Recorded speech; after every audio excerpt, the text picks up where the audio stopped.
کہ اس نے یعنی یہ تو بھول گیا تھا نا کہ سورہ فاتحہ پڑھی ہے کہ نہیں پڑھی. کوئی شخص رکعت میں بھول جائے کہ اس نے 3 پڑھی ہیں کہ 4 پڑھی ہیں، 2 پڑھی ہیں کہ 3 پڑھی ہیں، اگر رکعت میں بھول جائے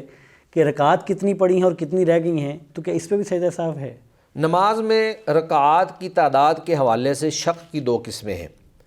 ایک شک یہ ہے کہ اس کو مساوی طور پر شک ہو کہ میں نے 4 رکعت والی نماز 3 رکعت پڑھی ہے یا 4 رکعت پڑھی ہے، یعنی دونوں اعتبار سے اس کو شک ہے. تو ایسی صورت میں اس کو چاہیے کہ وہ 1 رکعت اور پڑھ لے تاکہ اس کی 4 رکعتیں پوری ہو جائیں اگر اس نے پہلے 3 پڑھی تھیں، اور اگر اس نے 4 پڑھ لی تھیں تو بھی 1 رکعت پڑھ لے. اور یہ جو چوتھی رکعت کے بعد ایک 5ویں رکعت ہوگی، اگرچہ اس کے علم کے مطابق تو وہ 4 ہی ہوئی ہیں، اللہ کے علم کے مطابق اگر وہ 5ویں ہو گئی ہے تو اللہ کے نبی صلی اللہ علیہ وسلم نے فرمایا کہ ترغیما للشیطان، وہ شیطان کی ناک کو خاک آلود کرنے کے لیے ہوگی کہ وہ تو اس کی نماز کو خراب کر رہا تھا لیکن اس بندے نے 1 اور رکعت جو ہے وہ زائد پڑھ لی.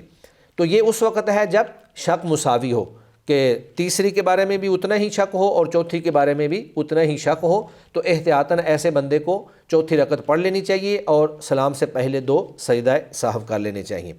دوسری بات یہ ہے کہ اس کا شک جو ہے اس میں ایک پہلو جو ہے وہ راجح ہے.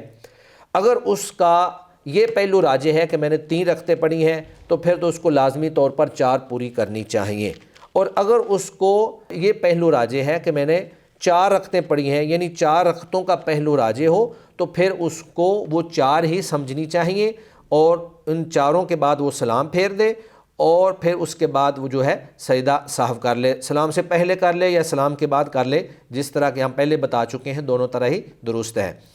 تو اگر اس نے سجدہ سہو کر لیا تو انشاءاللہ اس کی نماز مکمل ہے، اس نماز کے اندر کوئی نقص باقی نہیں ہے. اچھا شیخ، ایک صاحب کہتے ہیں کہ میں اگر بھول جاؤں نماز میں کہ میں نے کتنی رکعات پڑھی ہیں اور اس پہ سجدہ سہو نہ کروں تو میری نماز باطل تو نہیں ہوگی؟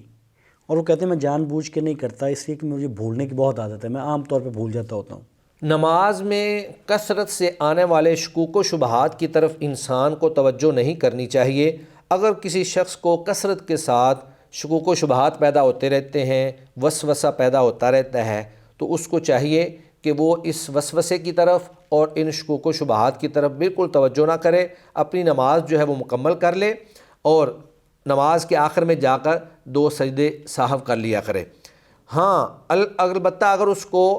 یہ یقین ہے کہ میں نے کوئی واجب ترک کر دیا ہے یا میں نے کوئی رکعت چھوڑ دی ہے، تو پھر وہ جو اس کی کمی ہے وہ اپنی کمی کو پورا کرے گا. اگر اس کی رکعت رہ گئی ہے تو اپنی رکعت کو پورا کرے گا، اگر اس کا کوئی رکوع اور سجدہ رہ گیا ہے تو اس کو پورا کرے گا، لیکن آخر میں جا کر وہ 2 سجدے جو ہے وہ کر لے گا. تو محض شک کی بنیاد پر انسان کو پریشان نہیں ہونا چاہیے، کیونکہ یہ شک جو ہے یہ شیطان کی طرف سے ہوتا ہے. نبی کریم صلی اللہ علیہ وسلم نے فرمایا کہ جب تم میں سے کوئی شخص نماز کے لیے کھڑا ہوتا ہے تو شیطان اس کے پاس آتا ہے اور اس کی نماز کو اس کے اوپر خلط ملط کر دیتا ہے، اور اس کو یاد نہیں رہتا کہ میں نے کتنی نماز پڑھی ہے، 3 رکعت پڑھی ہے یا 4 رکعت پڑھی ہے. اگر تم میں سے کسی کے ساتھ ایسا معاملات درپیش ہو تو اس شخص کو چاہیے کہ وہ آخر میں جا کر 2 سجدے کر لے. تو یہ 2 سجدے جو ہیں ان شکوک و شبہات اور ان وساوس سے انشاءاللہ کافی ہو جائیں گے. اچھا شیخ، ایک صاحب کہتے ہیں کہ ہم نے اپنی مسجد میں نماز پڑھی اور امام صاحب بھول گئے، انہوں نے 4 کی بجائے 5 رکعت پڑھا دیں اور آخر میں سجدہ سہو بھی نہیں کیا اور لوگوں نے ان سے بات بھی کی، تو کیا اب لوگوں کا سوال یہ ہے کہ اس صورت میں ہماری نماز صحیح ہے؟ امام کے لیے ایسا کرنا ہرگز درست نہیں تھا. جب مقتدیوں نے اس کو یہ بتا دیا کہ آپ نے 5 رکعت نماز ادا کی ہے تو اس کو چاہیے تھا کہ فوری طور پر وہ 2 سجدے کر لیتا. اگر مقتدیوں کو پکا یقین ہو کہ امام جو ہے وہ 5ویں رکعت ادا کر رہا ہے تو مقتدیوں کو چاہیے کہ وہ نیچے بیٹھ جائیں اور امام کی مطابقت میں 5ویں رکعت زائد جو امام پڑھ رہا ہے وہ نہ پڑھیں، لیکن سلام نہ پھیریں اور آخر میں جا کر امام کے ساتھ مل کر جو ہے وہ سلام پھیر دیں. اب چونکہ امام نے دوبارہ نماز نہیں پڑھی اور مقتدیوں نے بھی نہیں پڑھی اور نہ ہی مقتدیوں نے سجدہ سہو کیا ہے اور نہ ہی امام نے سجدہ سہو کیا ہے، اب ہونا یہ چاہیے تھا کہ امام کو جب بتا دیا گیا کہ آپ نے 5 رکعت ادا کی ہیں تو وہ فوری طور پر جو ہے وہ سجدہ سہو کرتا. اب جن لوگوں نے 5 رکعتیں امام کے ساتھ پڑھ لیں ان کو چاہیے تھا کہ وہ بھی فوری طور پر سجدہ سہو کر لیتے،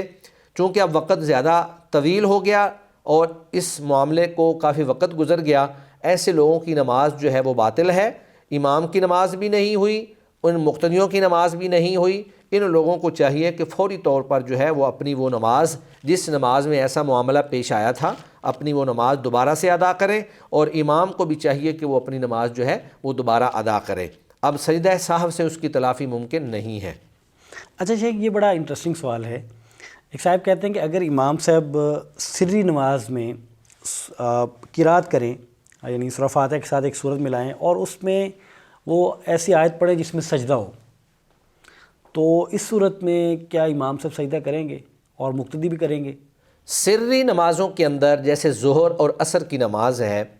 امام کے لیے پسندیدہ عمل یہ ہے کہ وہ کوئی ایسی آیت یا کوئی ایسی سورت تلاوت نہ کرے جس کے اندر سجدہ تلاوت آتا ہو۔ اس کی وجہ یہ ہے کہ اگر وہ کوئی ایسی سورت تلاوت کرے گا جس میں سجدہ تلاوت آتا ہے،